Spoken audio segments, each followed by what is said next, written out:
She Got Faith. Welcome to Healing She Got Faith, a place where we encourage you to love you the way you love the world. So I hope you guys are having such a great day today. Thank you so much for tuning in. I really appreciate it. I love you guys. I do this for you guys. I love you. We're family. And if nobody else has told you that they're proud of you, that they love you, I'm here to tell you I love you and I'm proud of you. That wasn't a hard, but I tried. So today I just wanted to talk to you guys about so we're quarantined, and I just wanted to come in and just kind of let's talk about a change in perspective. And so I know that everybody is talking about this, right? Everybody is like, we're quarantined. Let's talk about how to get through it. And sometimes it gets redundant, but I think it is so important. So while preparing today, the word kept coming up. The word passion kept coming up. And so I'm like, what is it that word keeps coming up? And so I'm a journaler, so I was journaling and writing and taking my notes, whatever comes to my mind, I just kind of write it down. And so one of the things that came to mind was everybody was like, 2020, this is my year of vision, this is it, we in there. And then the world was like, skirt, psych, just kidding. And so I started to think about, as humans, we need to be recharged, right? There are times, even though some of us say we're going to sleep when we die, I do not like that perspective. I hate it, because we need to sleep now so we could be our better selves. That's another video. But I started to think Mother Nature needed a break too. Because I was looking at the news the other day, and it showed a picture of New York before the pandemic and New York after.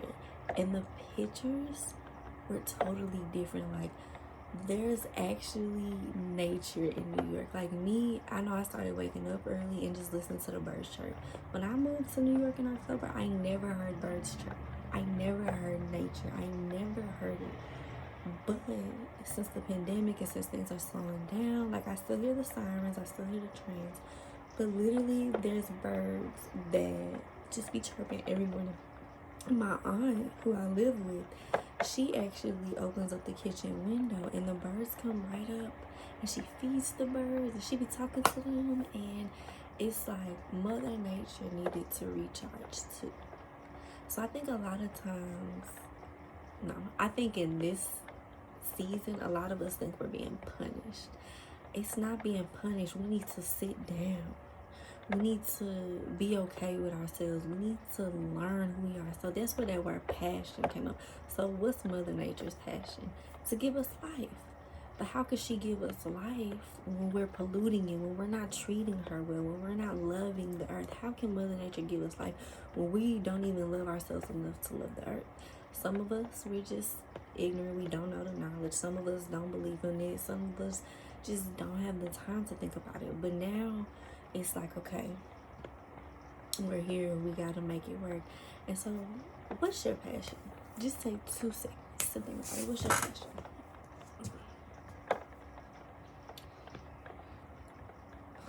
So my passion is to love people. I solely believe I was put on this earth to love people, to be there for people, to listen to people. I believe one of my gifts is forgiveness.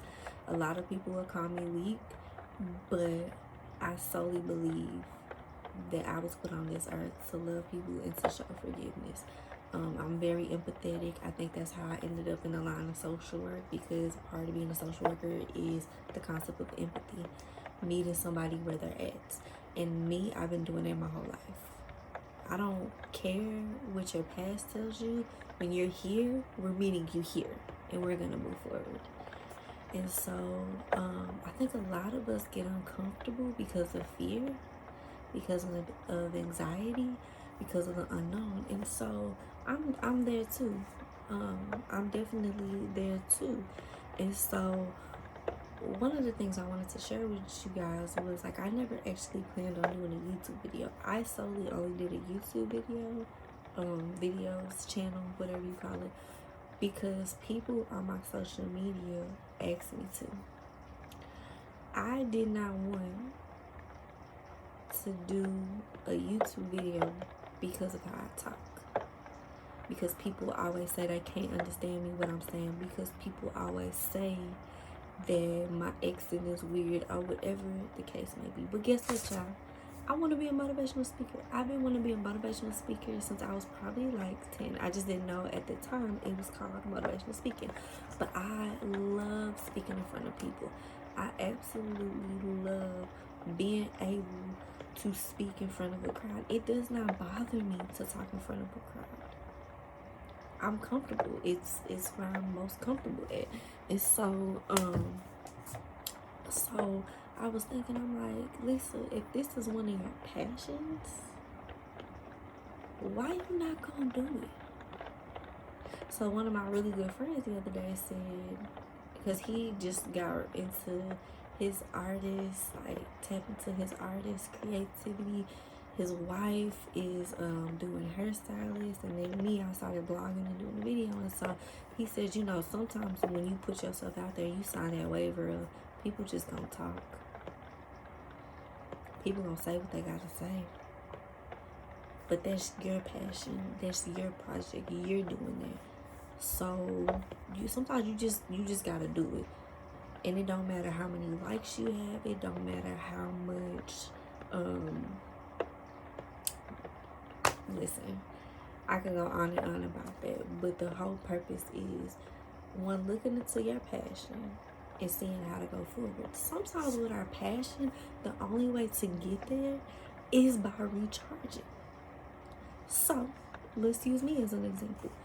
This Healing She Got Faith, I've been planning on doing it for years.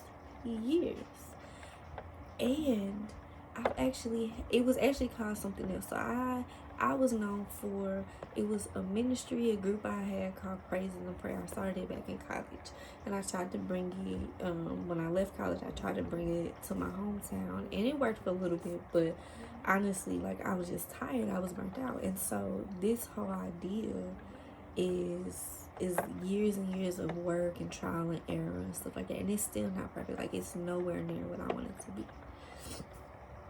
But my mom died in October 2018. But prior to that, I was all in. I'm like, I'm gonna start this program, I'm gonna do this, I'm gonna do that. I had a bunch of community programs going on.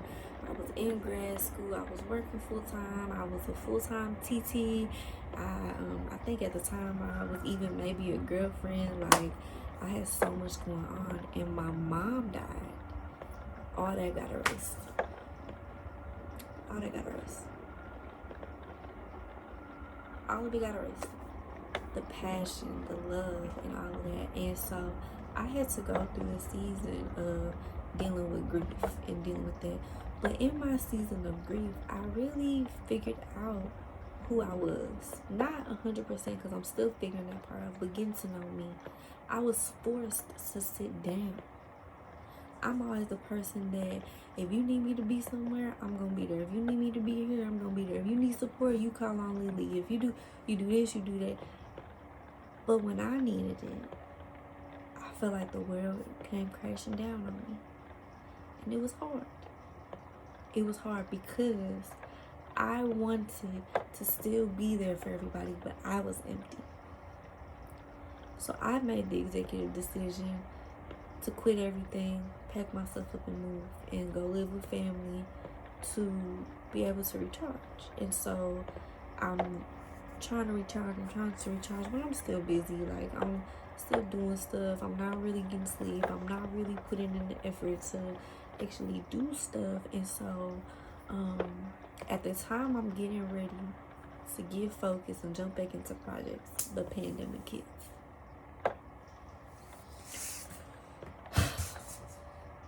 There goes my plans. Now what? So I'm back at the drawing board. And for a moment I had to think, maybe this is what I needed. I had a timeline, and I was not following my timeline. My timeline literally said I was going to take a mental health break for a year. It ain't been a year. So slowly I had to backtrack and review my goals, review my ideas, and things like that. And it was hard because I wanted to do everything, but at the very same time, I just needed to sit down. So I'll definitely go into more details about this as we go on. I just want to say that just like Mother Nature needed a break, we need a break too. And during this time, we need to honor our body, minds, and souls. We need to be recharged. We need to come out healthier. We need to be smart. We need to use wisdom. Just like Mother Nature needed to be recharged, we need to be recharged. Let's all take a before and after picture. Well, we can't take a before picture of the pandemic, but let's start today. Let's take a picture of today, and in 30 days, let's take another picture and see where we are. Like the picture I saw on the news I saw two pictures. I saw one of St. Louis and the arch before the pandemic, and the arch was all dark. And then since the pandemic, the picture was lighter. It just looked more greener. It looked more alive. And then I saw one of New York. It was like a helicopter over the phone, took a picture, and you could see all the like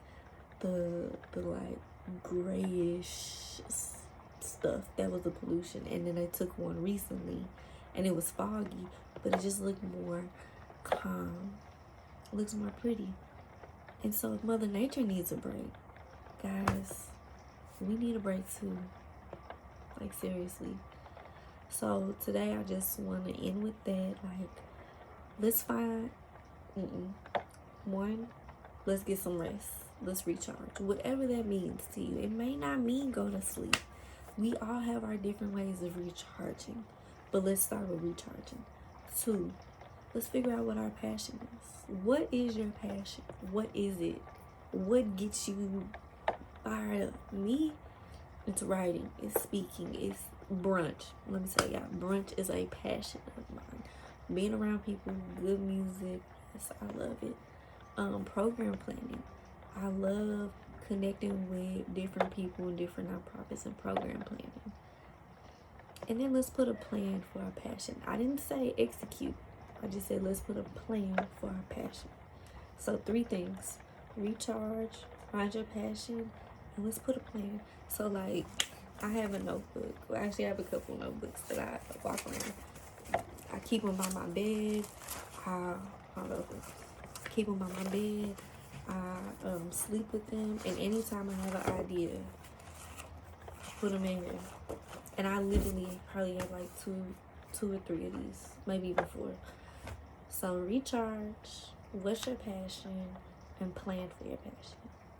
As always, guys, it's She Got Faith, the creator of Healing She Got Faith. I love you guys. I want you guys to love the world. Love you the way you love the world, guys.